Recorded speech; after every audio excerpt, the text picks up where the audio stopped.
ماں باپ اہل توحید ہیں مگر بچی کا رشتہ شرک کرنے والے لوگوں میں دے رہے ہیں، جبکہ بچی بھی اہل توحید میں سے ہے۔ قرآن و سنت کی روشنی میں وضاحت کریں۔ پیارے بھائیو، یہ مسئلہ بڑا ہی خطرناک ہے۔ میں ہر اہل سنت اہل توحید ماں باپ سے درخواست کروں گا کہ اللہ کے لیے تمام تر تعصب کو چھوڑ کر ٹھنڈے دل سے میرے اس الفاظ پہ غور کرنا۔ جو اہل توحید موحد لا الہ الا اللہ کو سمجھنے والا اپنی بیٹی کسی مشرک کے ہاتھ میں دیتا ہے کسی بھی وجہ سے،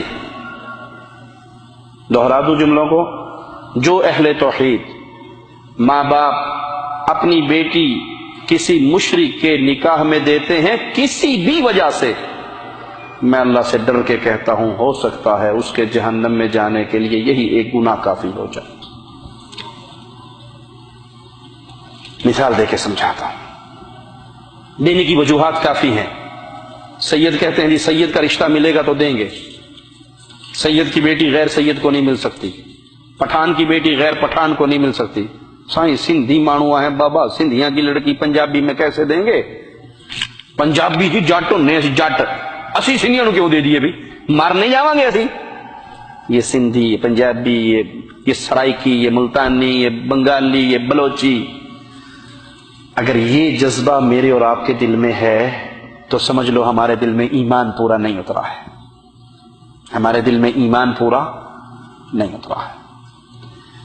میں مثال دے کے سمجھاتا ہوں۔ آپ کے گاؤں میں ایک شخص ہے جو آپ کا دشمن ہے، کھلا دشمن ہے، آپ کی قوم کا دشمن، آپ کے ماں باپ کا دشمن۔ اس نے آپ کے باپ کی بدتمیزی بھی کی ہے، گالیاں بھی دی ہے، چوک میں کھڑا کر کے مارا بھی ہے۔ وہ آپ کی بیٹی کا ہاتھ مانگنے آ جائے، دے دو گے؟ جی دے دو گے؟ کوئی اپنی قوم کی غیرت کھانے والا، اپنے ماں باپ کی غیرت کھانے والا اپنی بیٹی اپنے باپ کے دشمن کو دے گا؟ نہیں دے گا۔ کیا کہو گے؟ یہ گھر میں بیٹھی بیٹھی بوڑھی ہو کے مر جائے تو منظور ہے، باپ کے دشمن کو بیٹی دے دی تو عزت خاک میں مل گئی۔ ٹھیک ہے، میں نے غلط تو نہیں کہا؟ ایسے کرو گے؟ یہی رواج چل رہا ہے قوم کا۔ اپنے دل میں باپ کی غیرت رکھنے والوں، تمہارے دل میں رب کی غیرت نہیں ہے؟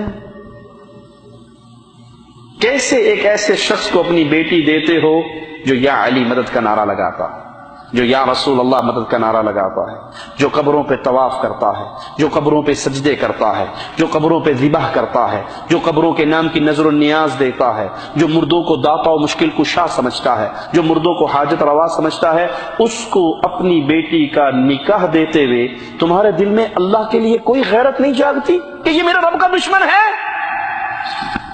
مجھے بتائیے، جو اللہ کو چھوڑ کے مردوں کو سجدے کر رہا ہے وہ اللہ کا دشمن نہیں ہے؟ اللہ کا دشمن ہے، مانتے ہو؟ جب مانتے ہو تو باپ کے دشمن کو تو رشتہ دینے کے لیے دل نہیں مانتا، مولا کے دشمن کو رشتہ دیتے ہو؟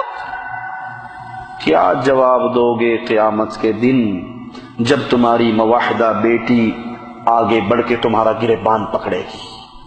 اللہ میں اہل توحید میں سے تھی، میرے باپ نے صرف جٹ کی بنیاد پہ، ارائی کی بنیاد پہ، مغل کی بنیاد پہ، سید کی بنیاد پہ، قوم کی بنیاد پہ، وطنیت کی بنیاد پہ، لسانیت کی بنیاد پہ میرا رشتہ ایک مشرک کو دے دیا تھا۔ قیامت کے دن اللہ کو کیا جواب دو گے؟ اس بیٹی نے آپ کا گریبان پکڑا تو کیا کرو گے؟ نمبر ایک، یہ تو میری گفتگو تھی ماں باپ کے ساتھ کہ اللہ سے ڈر جائیں، اپنی آخرت نہ خراب کریں۔ دوسری پہ اپنی بیٹی دے دے، تیسری پہ دے دے، چوتھی پہ دے دے۔ ارے کوئی رشتہ نہیں آتا، آپ کی مواحدہ بیٹی ایمان کی حفاظت کرتے کرتے گھر میں مر جائے، اس کو برداشت کر لیں، لیکن کسی مشرک کے ہاتھ میں اپنی بیٹی کا نکاح نہ دیں۔ دوسری گفتگو میری ان بہنوں سے، ان بیٹیوں سے ہے جن کے ماں باپ مجبور کر کے ان کو مشرک کے نکاح میں دیتے ہیں۔ شریعت محمدیہ نے ولی کی شرط لازم قرار دی ہے، ولی کی شرط کے بغیر نکاح نہیں ہوتا۔ جہاں اسلام میں ولی کی رضامندی لازم ہے وہاں پہ لڑکی کی رضامندی بھی لازم ہے۔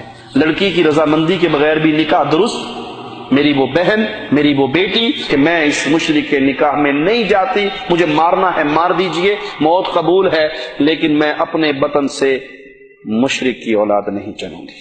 اللہ کی قسم کھا کر آپ کو میں اپنا ایک واقعہ جس کا میں ذاتی عینی شاہد ہوں، ایک اہل توحید کی بیٹی جو اہل توحید کے دعوے داروں کے مدرسے سے فارغ بھی تھی، پڑھی لکھی عالمہ تھی، اس کو صرف خاندان کی بنیاد پہ باپ نے اپنے بھتیجے کو دے دی۔ بھتیجا شیعہ تھا، بھتیجا شیعہ تھا۔ یہ وہ واقعہ ہے جس کو میں نے اپنی آنکھوں سے دیکھا ہے۔